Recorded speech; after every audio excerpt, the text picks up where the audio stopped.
rules. And our professional conduct is what gives dignity and color to the profession. Very important. A lot of accountants can never be trusted. And some, they will tell you, if you want a noble accountant, like the likes of our doyen, is of blessed memory right now, but even till death, they still speak of his noble and very, very good words that he has used to shape the profession of accounting in our country, in Nigeria. The person of Akintola Williams of blessed memory. Those are people that had conducted themselves. They brought value to the profession in Nigeria and structured ICAN and made the profession what it is today. So the rules of professional conduct are very important. Very simple and humble man. I had a very fascinating story of him when 6 of them came back from the UK and they were about to start ICAN. And because he was the pioneer and the leader of the vision and everything, the MB number, his number, because of how he has led that movement, they decided to give him MB00001. Because of how humble and he doesn't want to always be on the forefront, he said, no, that, okay, he doesn't want to be number one. Let them cast their numbers based on alphabets. And that's the order with which, even if you are inducted, they follow to today. And when they cast the alphabet, his number was about number 0112, 006 or something. Simple, humble, but very, very straightforward. So the rules of professional conduct, like that great doyen of blessed memory had passed to us, is what we'll be learning in this chapter, which is chapter 3. And the content speaks to the fundamental principles, integrity, objectivity, and independence, confidentiality and conflict of interest, corporate financial advice. And after these 4 units, we are done.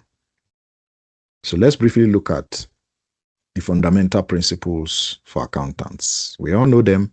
Let's just assume we are reinforcing and remembering by way of remembrance these principles.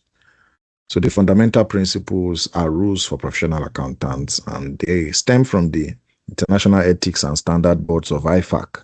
The codes are actually adopted from these IFAC codes, and we use them to help all professional bodies globally that are under the purview of IFAC to regulate their members.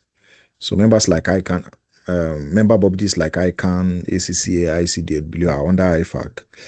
And the code regulates accountants and the audit profession. In the objective is to set high standards of behavior for their members, and including our students, candidates that are currently in the process of qualifying very soon. So the code is binding on you. And that is why when the student is involved in exam malpractice in ICAN, the code begins to show itself. When they capture a student, maybe with materials or in one form of exam malpractice, you'll see that the code, professional code of conduct, begins to manifest to the point of rusticating that student from being a member. Yeah, in Kano, we've had several cases like that. And once the examiner writes on your script and is proven beyond reasonable doubt with all the evidences, man, that student cannot be a chartered accountant or that ICAN again. It's that serious. So the code applies to not just members, associates, fellows, but to students, candidates also. So this code of practice, it's for us so that we'll be able to conduct ourselves in public. And the detailed rules for all professional bodies vary. We have the IASB code, but ICAN has its own specific code tailored for ICAN members based on our unique environment. So major bodies have their code, and most of them are similar. They are similar. They stem from the same IESB code from the IFAC. So in setting a code of practice, you see that each professional body complies with one of the regulatory functions, which is to ensure that statutory audits are performed only by fit and proper persons who act with professional integrity. Very important. So not all persons that are accountants can perform audits, and not all chartered accountants can also perform audits. You must be fit based on experience, integrity, training, competence to do that audit. I'm not fit to do external audits. Why? Because I don't have the requisite training for external audits. I can only do internal audits because I've not worked in an external audit firm. I cannot sign financial statements. I cannot stamp. I cannot do external audits. But I'm a chartered accountant, but I'm not fit to do it. So statutory audits are done by specifically fit and proper persons, by training and by experience. So the code ensures that, and that's part of our rules of professional conduct as accountant. We also need to be aware that ICAN adopted this IASB code. Most professional organizations adopted it into their own localized code called the Professional Code of Conduct and Guide for Members.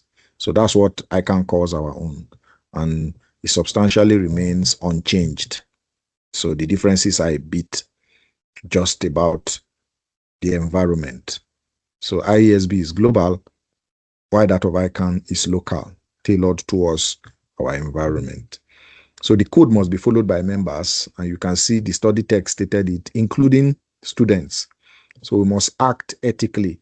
So if a student is an accountant currently where he works or holds a very significant position and he's reported, like I was reading in the membership journal we receive monthly, and one banker member absconded with his bank's money at Abia State or so.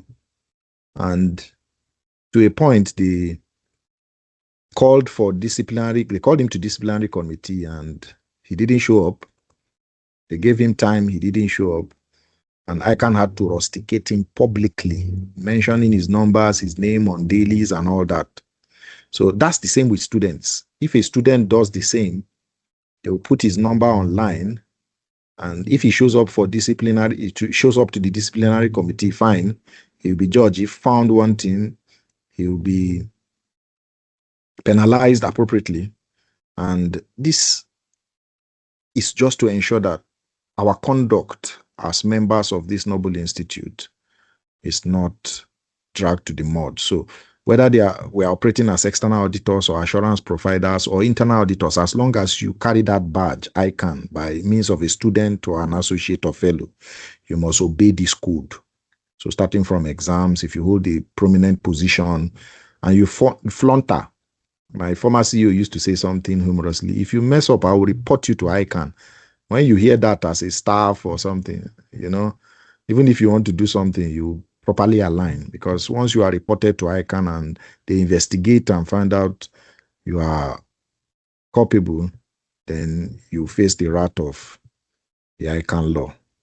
So the code applies to even their staff, and most in audit practice, regardless whether they are ICAN members or not, as long as you are a staff under an ICAN licensed firm, the code applies to you graphically. So guidance applies also to all members. The examination is primarily concerned with how the rule applies to external auditor or assurance providers. So most of us are either auditors or accountants in practice or accountants in public. So this code applies to all of us. Very, very important. So let's take note of that. Okay, so I landed on time. It's 10 p.m. So we just looked at section 1 of unit 1, and it's a safe landing. So I think we should go and rest. And when we come back in the next class, continue the conversation. The